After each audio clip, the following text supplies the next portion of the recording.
I prayed the readings last night getting ready for our Mass this morning, and I heard the Lord God say to the king, "Yes, I know, you're wiser than Daniel." And I said to myself, most people are. Greetings, everyone.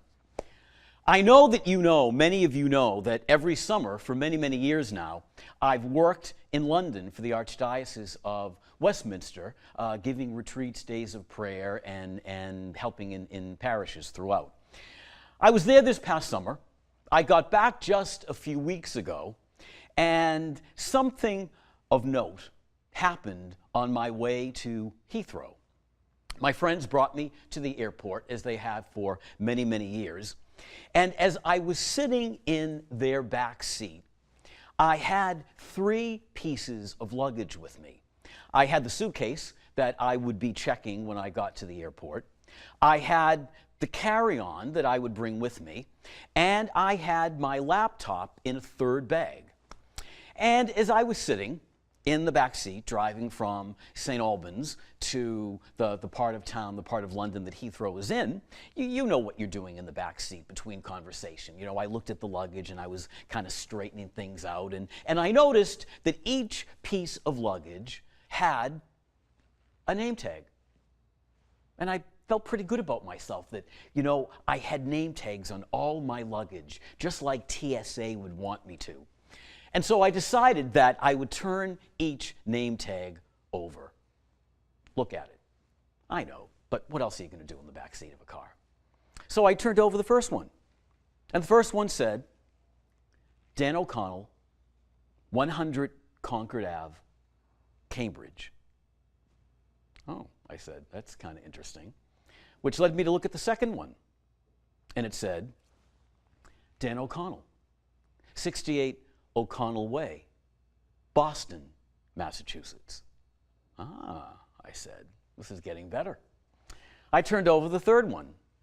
Finally, Dan O'Connell, 1529 Washington Street, West Newton, Massachusetts. 3 name tags from 3 parishes that I had been stationed in. The first one, I used to live at St. Peter's in Cambridge. The second one, I used to live at St. Joseph's in Boston. And the third one, I'd like to congratulate myself for having a recent name tag, but I think this is left over from when I lived in Newton 15 years ago. 3 name tags, 3 different places. And all I could think of was, my name is Dan O'Connell. My name is Dan O'Connell. My name is Dan O'Connell. Will the real Dan O'Connell please stand up? Does he live in Cambridge? Does he live in Boston? Does he live in Newton? Who is he? Who is he? Who am I? That's part of the question, I think, that the Lord puts before all of us this day. Who are we?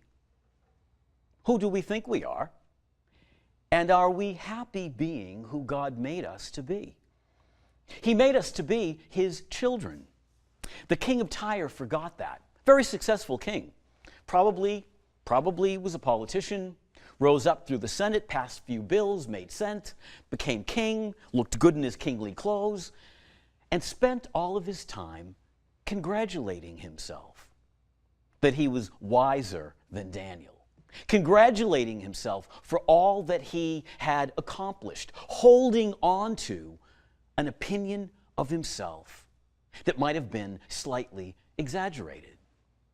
When all the Lord would want him to do would be to spend some time in prayer, thanking God for the gifts that allowed him to be king, that allowed him to reach out to people, that allowed him to pass important bills, that allowed him to look good in his clothing. He didn't spend time thanking God for his gifts. He held on to the opinion of himself. He never let go. The gospel, the Lord saying, those that are rich in anything except love of me will find a hard time attaining the kingdom of heaven.